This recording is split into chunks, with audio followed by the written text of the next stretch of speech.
मुख्यमंत्री Yogi Adityanath full action में नजर आएंगे। चुनावी रैलियों से पहले सीएम योगी प्रदेश के अंदर प्रबुद्ध सम्मेलनों के जरिए अलग अलग जिलों में प्रबुद्ध लोगों से वार्तालाप करेंगे और सरकार की तरफ से किए गए कामों का पूरा लेखा जोखा प्रस्तुत करेंगे। मुख्यमंत्री के प्रबुद्ध सम्मेलनों की शुरुआत पश्चिमी उत्तर प्रदेश से होने जा रही है, जहां पहले कुछ चरणों में चुनाव भी होने वाला है। 31 मार्च तक प्रस्तावित इन सम्मेलनों के माध्यम से सीएम योगी यहां लोगों के साथ संवाद स्थापित कर वहां चुनावों से पहले एक बार फिर से मोदी सरकार के संकल्प की चुनावी जमीन तैयार करेंगे। बीजेपी उत्तर प्रदेश द्वारा जारी कार्यक्रम के अनुसार सीएम योगी 27 से 31 मार्च तक यानी कि 5 दिनों में 15 जनपदों को कवर करेंगे। उनके प्रबुद्ध सम्मेलनों की शुरुआत बुधवार 27 मार्च को मथुरा, मेरठ और गाजियाबाद से होगी, जहां वो गणमान्य लोगों के साथ आम लोगों से भी संवाद स्थापित करेंगे और इसके अगले दिन यानी कि 28 मार्च को सीएम योगी का बिजनौर, मुरादाबाद और अमरोहा में कार्यक्रम प्रस्तावित है। यहां पर भी उन्हें प्रबुद्धजनों के साथ संवाद में हिस्सा लेना है। तो इसी मुद्दे पर आज एक बड़ी चर्चा एक खास पैनल के साथ, लेकिन उससे पहले एक रिपोर्ट। जनता पार्टी का चुनाव अभियान अब आगे बढ़ रहा है। सभी क्षेत्रों में चुनाव के कार्यालय खुल गए हैं। एक नया प्रयोग करते हुए भारतीय जनता पार्टी ने पूरे संसदीय क्षेत्रों में उत्तर प्रदेश के अंतर्गत प्रबुद्ध सम्मेलन आयोजित करने जा रही है और मथुरा से उत्तर प्रदेश के यशस्वी मुख्यमंत्री योगी आदित्यनाथ जी उस सम्मेलन का प्रारंभ करेंगे।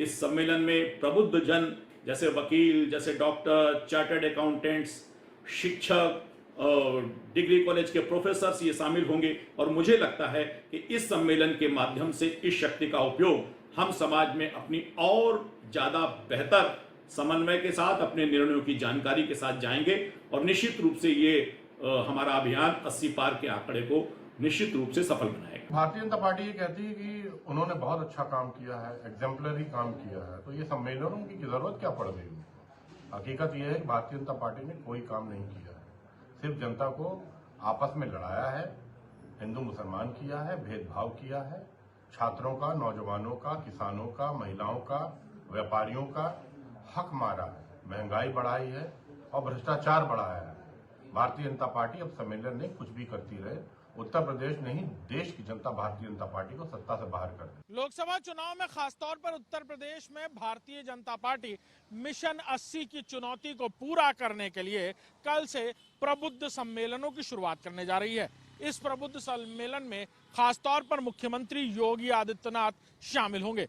मुख्यमंत्री योगी आदित्यनाथ इस प्रबुद्ध सम्मेलन की शुरुआत कल मथुरा से करने जा रहे हैं। 27 से 31 तक चलने वाले इन प्रबुद्ध सम्मेलनों में खासतौर पर मुख्यमंत्री मौजूद रहेंगे और पश्चिमी उत्तर प्रदेश को खासतौर पर टारगेट किया गया है, जहां पर अलग अलग जिलों में मथुरा, मेरठ, मुरादाबाद जैसे जिलों में ये प्रबुद्ध सम्मेलन किए जाएंगे। इन प्रबुद्ध सम्मेलनों के जरिए खासतौर पर उन 14 सीटों पर जहां भारतीय जनता पार्टी को शिकस्त हासिल हुई थी, वहां भारतीय जनता पार्टी शुरुआती दौर से ही मुख्यमंत्री के जरिए न सिर्फ वहां पर रैलियां और रोड शो करती नजर आएगी, बल्कि इन प्रबुद्ध सम्मेलनों के जरिए सरकार और मुख्यमंत्री द्वारा किए गए कामों को जनता के बीच भी उतारा जाएगा।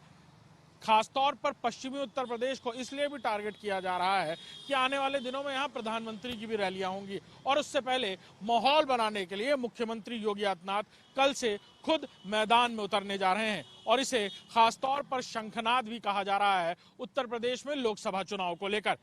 देखना होगा कि मुख्यमंत्री के ये प्रबुद्ध सम्मेलन चुनाव पर कितना असर डालते हैं।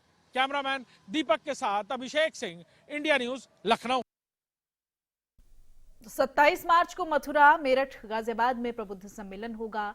सीएम योगी आदित्यनाथ अब खुद चुनावी शंखनाद कर रहे हैं। 28 मार्च को बिजनौर पहुंचेंगे, फिर मुरादाबाद, अमरोहा में प्रबुद्ध सम्मेलन होगा। तमाम लोगों से बातचीत करी जाएगी और 29 मार्च को शामली, मुजफ्फरनगर, सहारनपुर में प्रबुद्ध सम्मेलन होगा। तो इन एरियाज को चुना गया है सीएम योगी आदित्यनाथ की तरफ से, जहां जाकर वो लोगों से बातचीत करेंगे, प्रबुद्ध सम्मेलन करेंगे। 30 मार्च का ये शेड्यूल भी आप देख रहे हैं। बुलंदशहर, गौतम बुद्ध नगर में प्रबुद्ध सम्मेलन होगा। तो अलग अलग जगहों को इसके लिए चुना गया है। तारीख दर तारीख आप देखेंगे कि उत्तर प्रदेश के अलग अलग कोनों तक मुख्यमंत्री योगी आदित्यनाथ खुद पहुंचेंगे। 31 मार्च की बात करें तो बरेली पहुंचेंगे, फिर रामपुर और पीलीभीत में 31 मार्च का शेड्यूल प्रबुद्ध सम्मेलन का रखा गया है।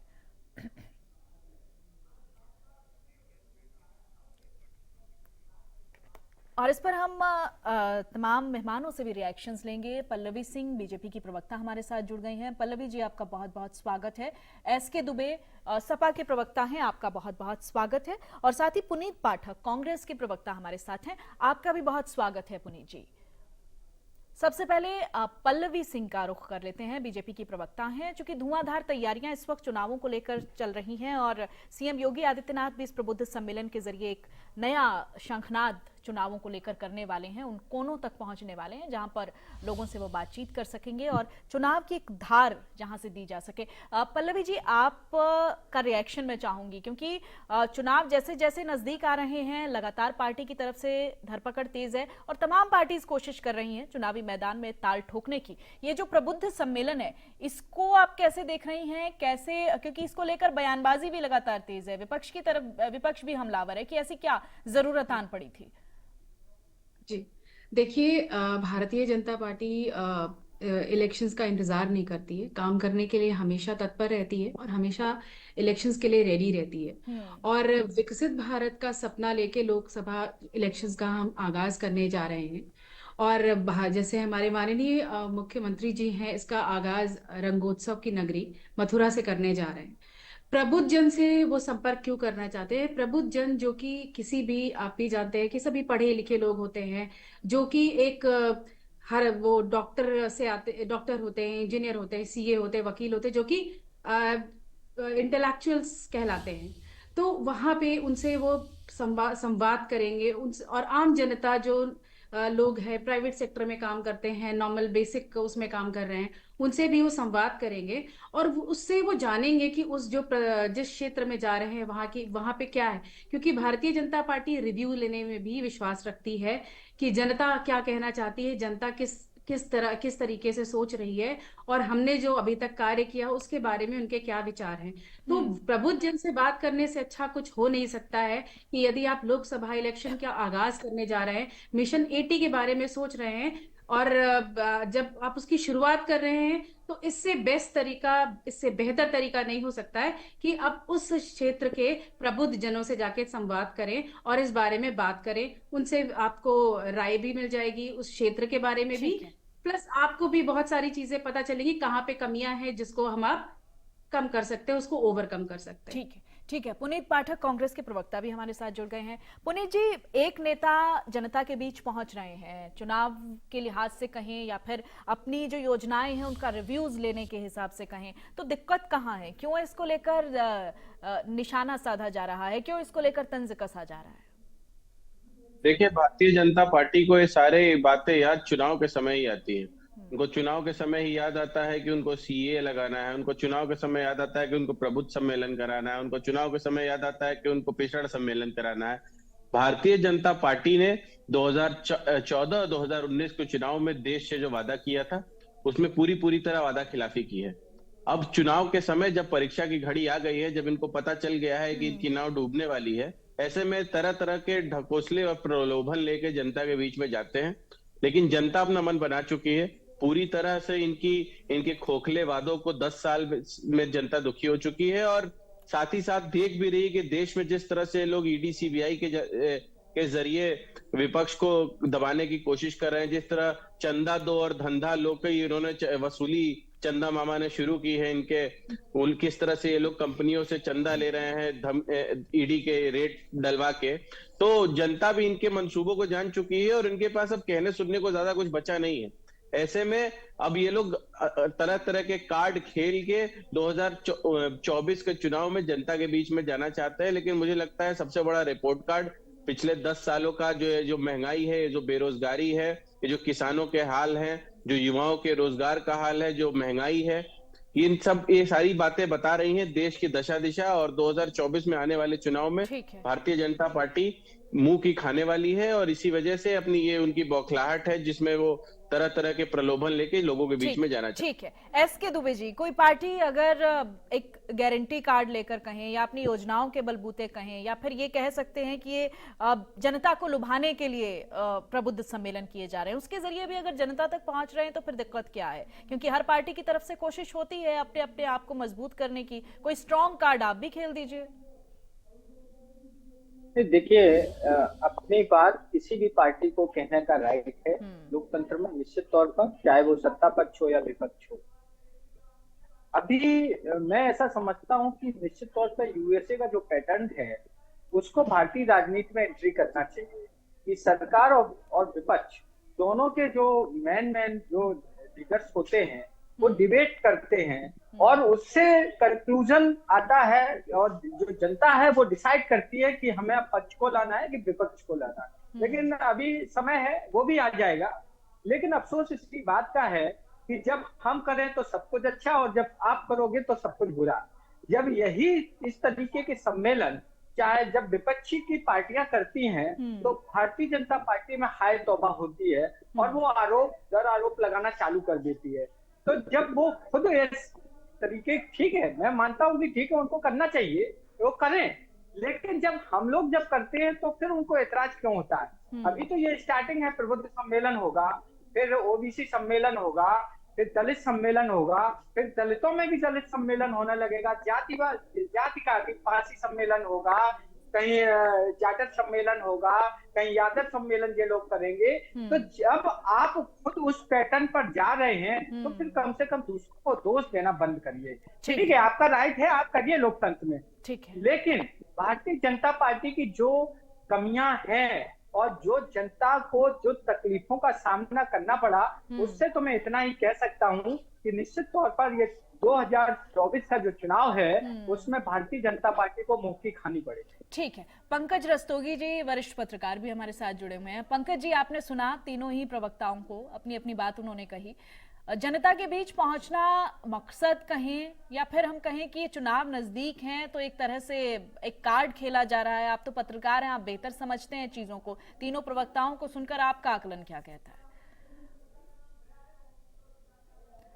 अनम्यूट कीजिए सर अपने आप को, आपकी आवाज नहीं आ रही हम तक। हाँ, भारतीय जनता पार्टी के पास कार्यकर्ताओं का एक बहुत बड़ा हुजूम है और भारतीय जनता पार्टी विश्व की सबसे बड़ी पार्टी है और विपक्ष के पास हताशा के सिवाय और कुछ नहीं है, क्योंकि प्रधानमंत्री नरेंद्र मोदी ने जो कहा वो करके दिया है, वो डिलीवर करके दिखाया है, इससे इनकार नहीं किया जा सकता। उसी का परिणाम है कि 2014 में भी नरेंद्र मोदी के नेतृत्व में सरकार बनी, 2019 में भी लोकसभा के चुनाव में वो जीते, अब 2024 में वो आगाज करने जा रहे हैं और उन्होंने दिया है कि अब की बात 400 के पार। तो सवाल ये है कि विपक्ष एजेंडा विहीन है, उसके पास किसी प्रकार का कोई एजेंडा नहीं है। देखिए, जनमानस ये देखता है कि उसको क्या मिल रहा है, उसकी जो वादे किए जा रहे हैं वो फुलफिल हो रहे हैं कि नहीं। तो भारतीय जनता पार्टी ने सारे वादों को फुलफिल करने का काम किया, इससे इनकार नहीं किया जा सकता। अभी जैसे कि कांग्रेस के प्रवक्ता कह रहे थे कि चंदे में जो है इलेक्ट्रिकल बॉन्ड में लूट हुई है, तो भारतीय जनता पार्टी सबसे बड़ी पार्टी है, उसको 6,000 करोड़ का चंदा मिला। 14,000 करोड़ के बॉन्ड तो विपक्षी दलों के पास गए। टीएमसी ऐसी छोटी सी पार्टी है जो वहां पर खाली एक स्टेट में उसको करीब 1,400 करोड़ का फंड मिला। कांग्रेस 1,300 करोड़ के फंड पे रही थी। इसी तरह बीजेपी जनता दल है, बीआरएस है, तमाम दल हैं। तो इस तरह की बात करना तो जनमानस ये सब देख रहा। और दूसरी चीज, जहां तक ईडी सीबीआई की बात अभी हो रही थी, देखिए ईडी सीबीआई अगर आपको पकड़ती है, कुछ करती है, तो न्यायालय के दरवाजे खुले हुए हैं। न्यायालय उनको जमानत क्यों नहीं दे रहा? तमाम केस में सारे लोग बंद हैं, चाहे मनीष सिसोदिया हो, आम आदमी पार्टी के, चाहे संजय सिंह हो, चाहे सत्येंद्र जैन हो, जिनकी अभी सुप्रीम कोर्ट ने बेल खारिज कर दी। और अभी देखिए आपके केजरीवाल जो वहाँ के मुख्यमंत्री हैं वो बंद है जेल में। तो सवाल इस बात से इनकार नहीं किया जा सकता, ये तय मान के चलिए। ठीक है, तो न्यायालय का दरवाजा खुला हुआ है, आप न्यायालय जाइए, वहां से अपना जमानत ठीक है, बिल्कुल बिल्कुल बिल्कुल, ये करेक्ट मसला है। एक मिनट सुन लीजिए, एक चीज और समझ लीजिए। और कांग्रेस की जो सोनिया गांधी है और राहुल गांधी है, ये दोनों लोग राहुल जुमेनी कोर्ट से खुद ही दिल्ली के 30 यारी कोर्ट से खुद ही जमानत में है 5,000 करोड़ के घोटाले में, आपके नेशनल हेराल्ड का जो घोटाला चल रहा है। तो ये सब सारी चीजें, तो जनमानस इन सब चीजों को देख रहा और इन सब चीजों को देख के ही कोई ना कोई फैसला लेता है। इसलिए इस तरह की बात करना नाकामी है, ये हताशा से भरा हुआ विपक्ष है, उसके पास कोई एजेंडा नहीं है, इसीलिए वो अनर्गल प्रलाप करना। ठीक है, ठीक है। पल्लवी सिंह जी, जिस तरह से एसके दुबे जी कह रहे हैं कि जब हम सम्मेलन करते हैं तो हमारी बातों को मुद्दा बनाया जाता है, अब ठीक उसी पैटर्न पर चला जा रहा है जिस पैटर्न पर हम चलते थे, और उसमें अगर हम आवाज उठाते हैं तो फिर दिक्कत होती है। देखिए, हम लोगों के लिए भारतीय जनता पार्टी की बात करूं तो उसके लिए मैटर नहीं करता कि विपक्ष क्या कर रहा है, वो अपना काम करने में बिलीव करता है। विपक्ष की सिर्फ एक आदत है, अगर मैं कांग्रेस की बात करूं, समाजवादी पार्टी की बात करूं, वो पूरा समय सिर्फ यही बताने में बिता देते हैं भारतीय जनता पार्टी ने क्या नहीं किया। वो यही ढूंढते रह जाते हैं। उनके पास अपने आप कुछ बताने को नहीं कि हमने क्या किया था, क्योंकि उन्होंने पल्लवी कभी जी, कुछ यही किया काम ही है नहीं। विपक्ष का कि आपकी गलतियां गिनाएं हम लोग। Please let me complete, then you speak, because I am not speaking in between, so please. तो भारतीय जनता पार्टी को कोई फर्क नहीं पड़ता कि आगे पुनीत जी क्या कह रहे हैं या पांडे जी क्या कह रहे हैं। वो अपना काम करने में बिलीव रखती है, और बिल्कुल भी इससे जैसे मैंने बोला ना कि कोई फर्क नहीं पड़ता, क्योंकि इन लोगों के पास खुद की बातें बताने का कुछ भी नहीं है। जब मैं भी कांग्रेस पार्टी में थी तो यही ढूंढा जाता था कि भारतीय जनता पार्टी ने या समाजवादी पार्टी ने, आज दोनों साथ में मिलके बैठे हैं, समाजवादी पार्टी ने क्या गलती की, भारतीय जनता पार्टी ने क्या गलती की, हमें ये बताना है। ये कभी नहीं बताया गया कि हमने क्या किया, क्योंकि आपका उत्तर प्रदेश की अगर मैं उसमें बात करूं तो कांग्रेस को बताने के लिए कुछ है ही नहीं। और समाजवादी पार्टी भी क्या बोल रही है, समाजवादी पार्टी ने के समय में कितने दंगे हुए हैं वो अभी कभी कोई भूल नहीं सकता। किस तरीके की हर दिन दंगे होते थे, और दंगे के समय सैफई में महोत्सव चल रहा था, ये सारी चीजें। लेकिन ये सब बताने से कोई फायदा नहीं है, इन लोगों को शुरुआत ही इससे करनी है। अच्छा पुनीत जी, लगता नहीं कि ये जो समय है, ये चुनावी समय है और ये आत्ममंथन का समय है। बात इस पर होनी चाहिए कि संगठन कितना मजबूत हुआ, किन जगहों पर आपने जो जिम्मेदारियां तय करी हैं उनका क्या हुआ और उसका आउटकम क्या निकला। किसी भी पार्टी को लगता नहीं कि इस वक्त छीटाकशी की बजाय अपने अंदर झांकने की भी जरूरत है। एग्जैक्टली यही मैं बोल रही हूँ कि भारतीय जनता पार्टी से रिएक्शन ले लेती हूँ। पल्लवी जी लौटूंगी आपको। मैडम, ये संगठन बनाने का समय नहीं है। अब तो समर में आ चुके हैं हम लोग, अब चुनाव लड़ने का समय है। और मुझे हंसी आ रही है पल्लवी जी की बात पे। अरे अगर विपक्ष का काम ही है सत्ता पक्ष की गलती बताना, अगर हम सत्ता पक्ष की गलती नहीं बताएंगे तो क्या गुणगान करेंगे? ये तो गजब बात हो गई है। और मैं अभी सरकारी पत्रकार जी की भी बात सुन रहा था, मुझे हंसी उनकी बात पे भी आ रही है कि दिक्कत ये नहीं कि उनको इतना चंदा मिला है, दिक्कत उस क्रोनोलॉजी की है जो अमित शाह जी समझाते हैं। क्रोनोलॉजी, उसी क्रोनोलॉजी की दिक्कत है कि पढ़ते हैं और उसके बाद आपको हंसी आ रही है, ये बात कैसी नहीं आ रही है कि आपकी जो सोनिया गांधी और राहुल गांधी जमानत में है सरकार के केस में, कितना मिसइन्फॉर्म्ड है, आपके पास इतनी कम सूचना है। दिक्कत इसकी नहीं कि उनको चंदा 6 करोड़ का मिला है, जितना चाहे उसमें चंदा दे सकता है, इतना पे है। चंदे पर बहस किसी और दिन कर लेंगे ना, अभी चुनावी तैयारियों पर ही रहेगा। और उसके बाद उसका ईडी का नहीं पड़ती है। किस तरह बेनामी कंपनियां, शेल कंपनियां बीजेपी को चंदा देती है, उसके बारे में उसकी दिक्कत उस बात से है। अरे तो सेल कंपनियों में अब आपकी तैयारी कैसी, पुनीत जी बता दीजिए आप, उत्तर प्रदेश में आपकी तैयारी कैसी है, कितनी सीटें ले आएंगे आप? ठीक है, ओके चलिए चुनावी तैयारियों पर आ जाते हैं। चंदे पर भी बहस कर लेंगे, वो भी एक अलग मसला है, उस पर भी बातचीत कर लेंगे। बीजेपी का नीचे टैग लगा के आया करिए तो हमको भी संतोष हो। ईडी सुप्रीम कोर्ट सबसे दिक्कत है, इनको तंत्र पे, इनको न्याय एसके दुबे जी कुछ कह रहे हैं। ठीक है, अच्छा लगेगा हमको भी। ठीक है, एसके दुबे जी। बीजेपी की बात है तो बीजेपी के पास कहा गया वो बहुत हुई महंगाई की बार, अब की बार भी भाजपा सरकार, मोदी सरकार, बहुत हुआ महिलाओं पे अत्याचार, अब की बार भाजपा सरकार। तो नारे तो लगाना हर पार्टी का हक है, आप भी लगा लीजिए पुनीत जी। आपको नारे लगाने से किसने रोका है? बात तो सिर्फ इतनी भर है कि नारों पर विश्वास किसको होता है, कितना होता है। ठीक है एसके दुबे जी आप कुछ कह रहे हैं प्लीज। ओके ये अभी पत्रकार महोदय बोल रहे थे कि ईडी और सीबीआई, मैं आपका ध्यान आकर्षित कराना चाहता हूं कि अभी गुजरात की बड़ोदरा शहर में बहुत ही आरोप लगाए गए हैं भारतीय जनता पार्टी के पदाधिकारियों द्वारा भारतीय जनता पार्टी के उम्मीदवार पर कि इनका ये भ्रष्टाचार है, वो भ्रष्टाचार है।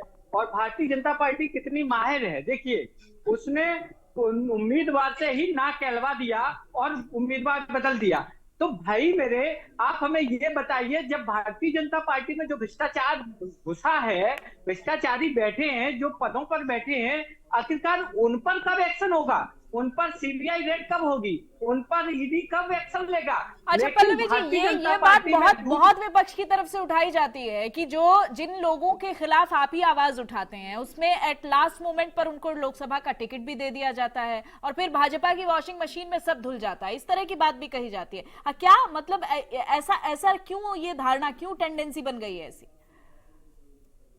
ये आप मुझसे पूछ रही हैं? जी पल्लवी जी, आप ही से पूछ रही हूँ। जी देखिए ये बिल्कुल गलत बात है।